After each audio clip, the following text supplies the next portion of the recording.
Hello, I'm Harriet Fraad. And I'm Juliana Forlano, here with part 2 of our podcast, Capitalism Hits Home. Part 2 is a continuation of part 1 on the subject of the devalued, almost mysterious thing that happens every day: cleaning, housework. Emotional labor is actually essential. If you don't pick up and talk to your baby and hold her or him, they don't grow. That's called failure to thrive. We need emotional labor all our lives. And what happens is we are trained that it's our job as women to meet other people's needs, to be cared for. We're the nurturers. And it's women who arrange social arrangements. It's women who invite the relatives over. It's women who are in contact with friends. It's women who reach out overwhelmingly. Men feel, according to all the studies, that most men who help think they do an equal share, but actually when people study it, they don't. Oh my God, that's so true. It is. Because look, men get extra, feel I am doing a woman's work. How generous of me. Even if they wouldn't say it that way because they'd get in trouble. I mean, they still have that attitude so much that I think I've mentioned there was that joke in the 70s or the 60s. There's a handy little thing called a wife. You screw her on the bed and she does all the housework, right? Just screw it on the bed, does everything. Well, I think there is an expectation that is completely out of sync with the second shifts that we do now in the marketplace.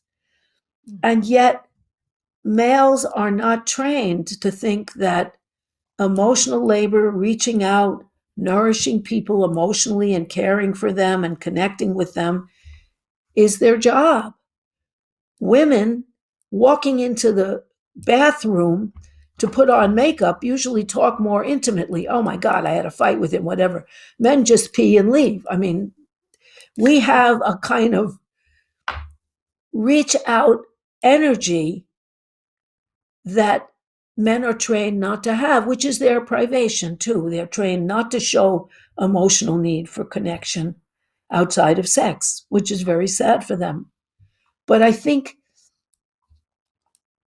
capitalists depend on men not only, or workers, not only being nourished and clean and having their lives in order, but also being taken care of enough so that when they're ripped off at work every day, they don't take it too hard. Because no one hires you unless they're getting more off of you than you're producing. Otherwise, they wouldn't hire you in the first place.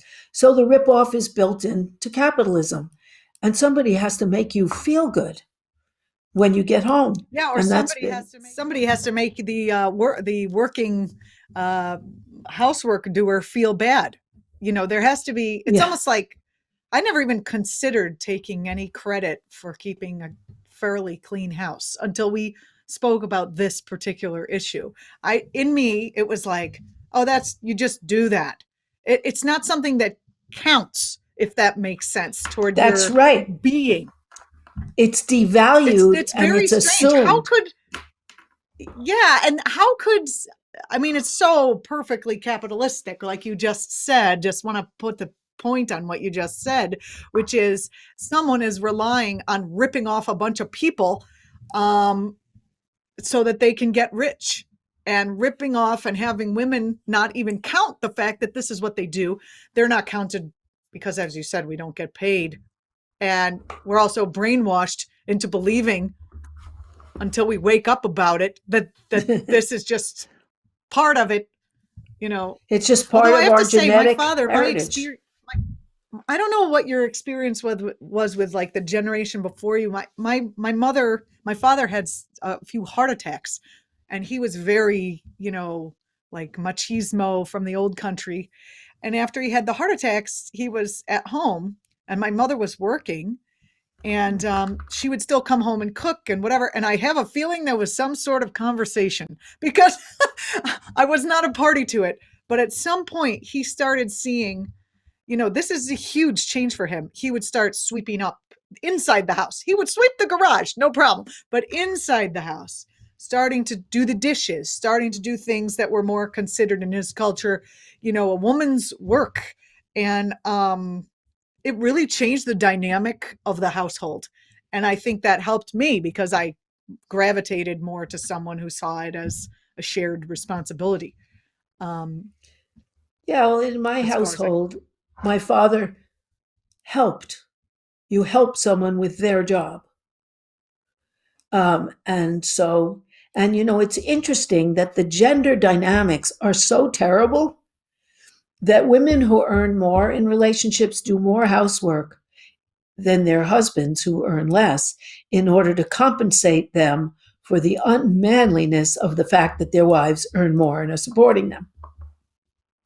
I am going to throw up now. That is really something. And it's something that I can see now that you said it. I can oh, yeah. Yeah, because I can see how that might be. This work is utterly devalued. And with it is devalued a whole bunch of manual labor, which ought to be valued. So, for example, a janitor isn't paid as much, or a hospital orderly, even though in a dirty hospital, people would die. So that job is just as important as the doctor who gets 50 times more money, which is an outrage. So across the board, that crucial labor, whether it's doing laundry, if you had dirty hospital clothes, you'd get sick. If, it's that crucial labor is not counted because it was assumed to be women's genetic heritage. It's kind of like racism. You assume people are inferior so that, of course, they should work for you for nothing. Right. And you assume that women's inferior genetic makeup suits them for taking care of all your needs. How very convenient. This ideology follows. Some of the housework gets done not out of the joy of cleaning the toilet, but because I think people do feel like I'm making a nice home for my whole family. So there is a nest instinct. I'm not saying it's just for women, but I'm saying there is sort of sometimes this generous instinct where they see it as I'm contributing to the group and you are contributing this way and I'm contributing that way. I think it would go a long way to have that contribution thanked. But I think because we live in capitalism, we're all trained to think that where money goes, that's what's valuable. And that's it. Like you said with the orderlies, that's a far more dangerous job than being a doctor. Why doesn't the danger why don't they get the money? It's just, it's the value system is unbelievable. When are we going to shake this off, Harriet? I mean, it seems it's old school. Well, I think we're going to shake it off when we demand things like industrialized housework, high quality childcare, and after school care and summer care, which they have in Scandinavia and France. I mean, these are not such far out things. The industrial Harriet, and we also demand. Would you imagine what would happen if, like, Democrats, even not the far left progressive Democrats that we have, the handful, came out and said something like, and we're going to give preschool, and we're going to give healthcare, and we're going to give childcare, and we're going to give cleaning services for your house? I mean, this would be awesome for women, but it would just blow everyone's mind. And it's not too far off, as you said. No, it isn't. Other countries have it. Other countries have it. In fact, one of the very interesting things is in New York, like Stockholm, 60% of the people who live in Stockholm and New York City, Manhattan, are single. So they have built new housing that has small apartments and big collective areas where there are all sorts of amusements and things collectively owned, and a big collective kitchen where people can contribute and where people cook together on a schedule, which builds kindness, it builds cooperation, and it absolves people of a big housework in maintaining their own little everything. And as far as capitalism goes, it's very much tied into capitalism because the reason, well, I'll start this a different way so I can be coherent. After World War II, people were able to spend money on housing again. They couldn't because all extra money was on the war effort during the war. And there was a big debate in Congress. And the head of the Housing Commission in Congress was none other than anti-communist Joseph McCarthy. And they had a choice. Either they were going to build these sprawling single-family houses like Levittown development in New York, or concentrate on the cities. And McCarthy and his committee decided it was communist to concentrate on the cities where people share a vacuum, they share a washer dryer and they share space. And why do we even teach our kids about sharing if it becomes apocryphal, apostasy, exactly. Excuse me. Once we hit a certain age, sharing is not a thing. In Levittown, there's a book called Picture Windows. It's a history of the suburbs. It's very good. In Levittown, you had to be white. The government financed a lot of these things. You had to be white. You couldn't have any black friends. You couldn't have more than 2 children. Your wife couldn't work outside the home. And you had to buy all your appliances from GE. You could not share. I knew I hated Long Island. I knew I hated Long Island for some reason. Yeah. Now you're telling me why. Exactly. And it wasn't until much later and with big rage that black GIs got in on these possibilities. And then they built segregated communities. White enough to get it? Were Italians white enough to get in there? I mean, where was the cutoff? I think they slid under the wire depending on their complexions. However, and so they built deliberately segregated communities. And so that capitalism has woven its way into the very design of our homes and our isolation from one another. Of course, when you have an apartment, it's easier to have industrialized housework. Somebody goes through them all and cleans them. Mm-hmm. Just like if you live in a luxury apartment, you call the concierge downstairs and he gets everything fixed,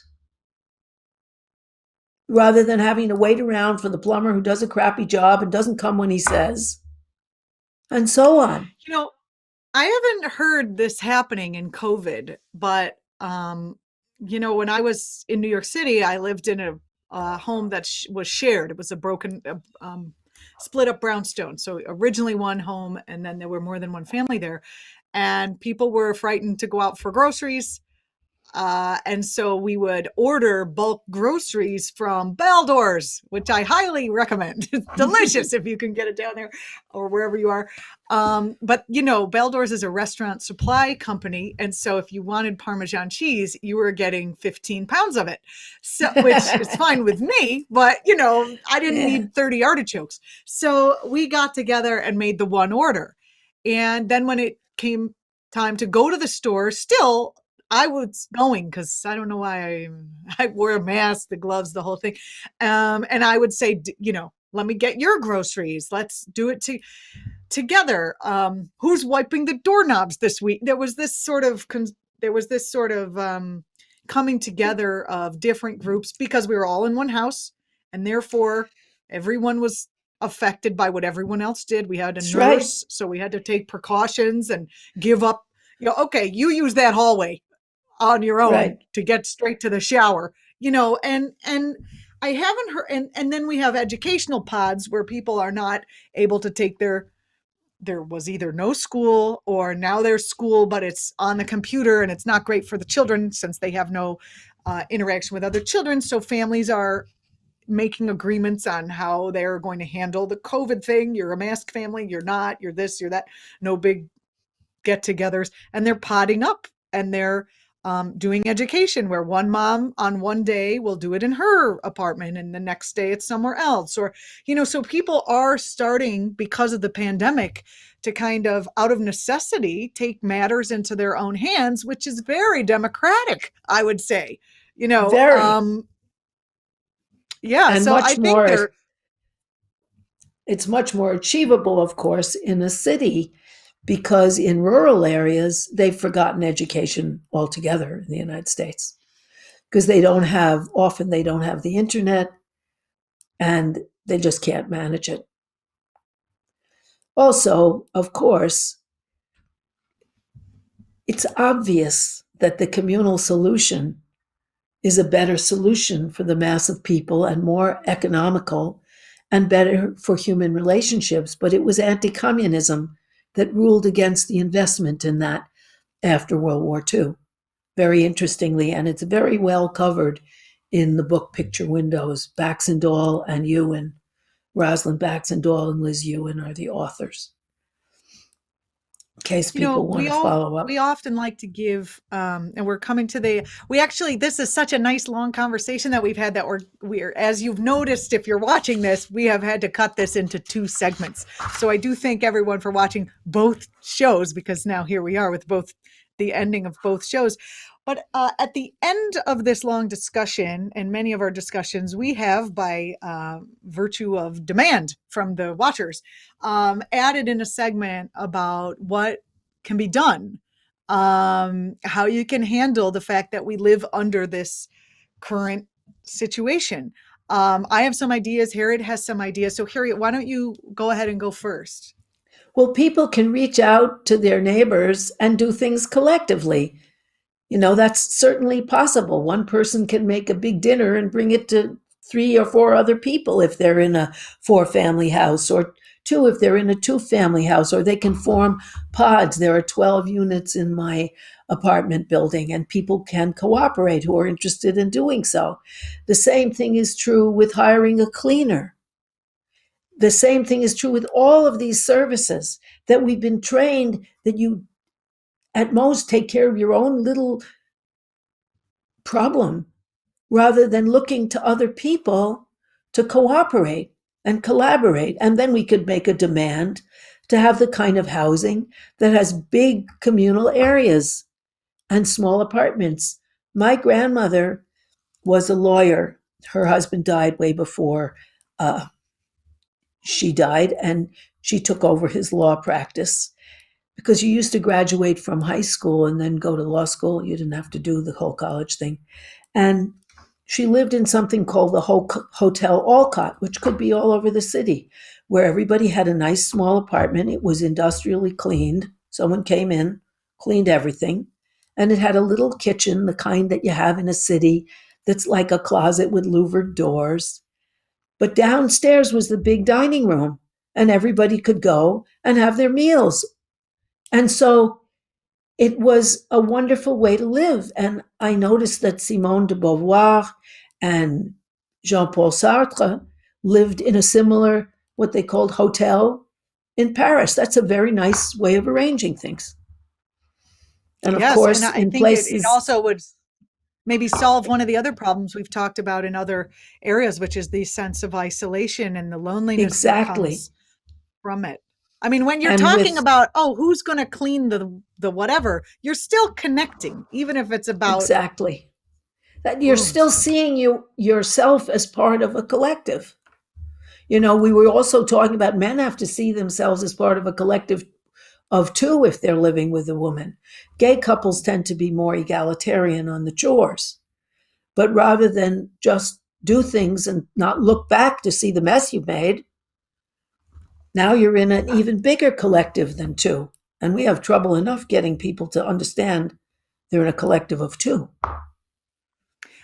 Some of the things that I might suggest here are, if you're in one of these relationships where you're getting mad just by listening to our discussion,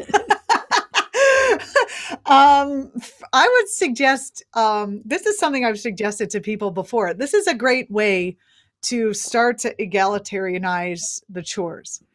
Just do your own laundry and leave the other person's laundry dirty.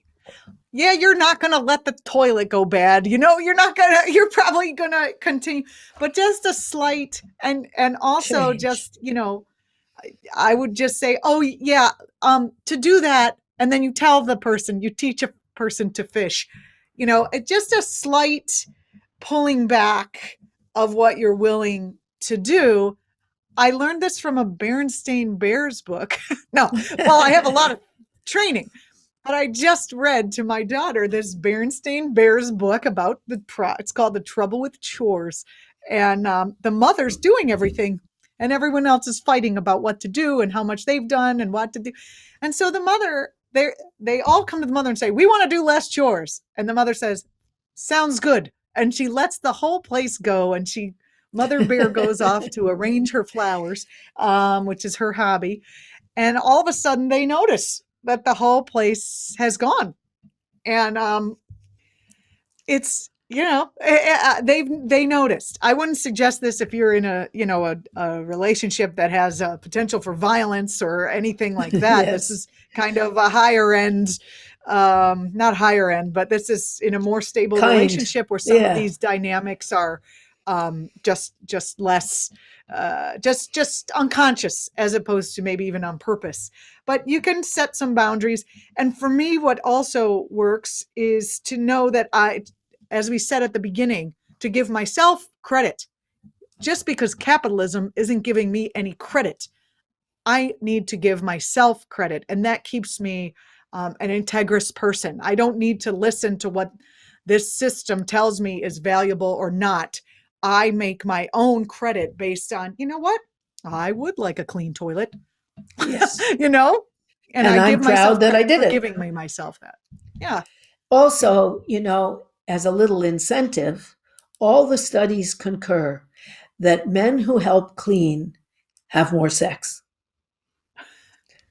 that their wives are more attracted to them. That is research verified. So that's an added incentive.